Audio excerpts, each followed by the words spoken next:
everyone. Goriss, I'll start with you. Obviously a tough game, and tough to kind of have like the finals in that way. But can you give a little bit of your thoughts on the game? I thought we competed for most of it. It's on me. Our game plan was to give up some things to some certain people, and I say good on Brian Catasano for like making open shots, and that was something that we were prepared to live with. So that's like on me and my scout, but hard to play with the way that it was officiated. Can you talk a little bit about the fight of the team? Through adversity, not just this game, but throughout the season as well. Despite playing a little bit undermanned, especially in the second half with Jaden Mongers on the bench with foul trouble, the team kind of like kept itself in the game. With obviously Mon stepped up, hit some big shots, Nods hit some big shots.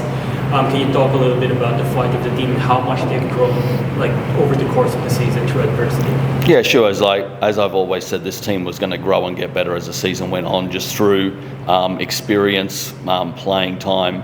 And yeah, like every team at some time has had to play like undermanned, but the group in the last couple of weeks, and especially since Christmas, has really, I think, improved in their effort, their belief, and getting used to playing in the WNBL. And like we couldn't have like done tonight and competed and stayed in the game if it wasn't for everybody who came into the game with the foul trouble with Jaden Munger. Mon, you had a pretty big second half there, stepping up when Jade and Munger went to the bench with foul trouble. Can you talk a little bit about what you were seeing out there, and what was the mindset for you when you came into the game, having to fill those shoes? Probably just focusing on my defense first. Getting stops, and then just getting offensive points. But yeah. How did you feel about the fight of the whole team today? Battling to foul trouble and all that. How proud are you of the girls? I'm really proud. We all stuck together, even though the rest went on our side. But yeah, we all stuck together, which was good. Yeah, really proud. Yeah, guys, I've got to ask the elephant in the room question. The refereeing tonight.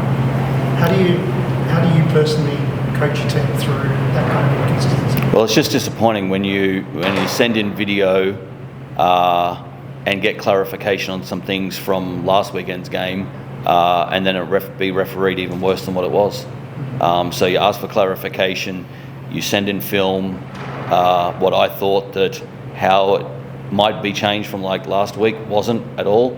I guess like it's frustrating on my behalf, and probably 2,000 people don't lie with the amount of, I guess, crowd support that we had. And the crowd were great today. The crowd were really good, but it's frustrating that the players don't get an ability to win or lose the game, that it's up to outside sources that determine the outcome of the game. And how's Jada? Because she's just getting rid of the entry. It's unbelievable. Same thing. Send in film, ask questions, get told what you want to hear, then same out, and you get the same recipe over and over again. And as a coach, how do you prepare the girls for playing through moments like these and the amount of contact that they've been showing throughout the season? Yeah, well, it becomes like we don't want to play rugby at practice, so it's hard to prepare for the level of physicality that you get, and that at practice when you come into that and prepare for a game is like, it's just like, it's not a basketball game, it's not clean, it's not how I don't think any team wants to play, with the amount of fouls being called and taken the best players like out of the game. That's not what the crowd's not here for. Is like, I don't think sometimes those calls that every time it seems that it's 50-50 at home, we get the worst part of the deal.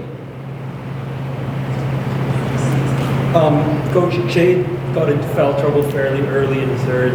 As a coach, how do you kind of manage that in terms of when to kind of like put her back in the game, and just like kind of managing that situation? Obviously, she's got 4 fouls, but she's the key player for the team. How do you manage kind of like balancing that out as a It just like goes off feel, and when it comes to a point that you need your best player back on the court, you make that decision. I thought at the end of the third we were doing well with the group that we had on, so it bought Jade an extra few minutes like on the bench. The same with Munga, because the group that we had in, I think, got it back to like 3 or 4, and so then it's just a point of when we needed to get Jade and Munga back in, we just had to do it because of the time and also the minutes on the other players. And then last one for me, for you, Coach. Obviously, there's still a game left to be played next week. What's the plan going forward with the rest of the week coming up? Practice, get ready. It's like it's another game. We're pros. We turn up to work this week, and we've still got another game to win. We're going in it to give out, as I said to the girls in the locker room afterwards, let's make our last game our best game, and that's how we got to like approach it. Mon, got one more question for you. What's your first season been like? What's the experience been like for you competing in an atmosphere such as this? Big playoff like atmosphere, and competing against like players who's playing in the WNBA or gonna be playing in the WNBA. Like, what's that whole experience been like?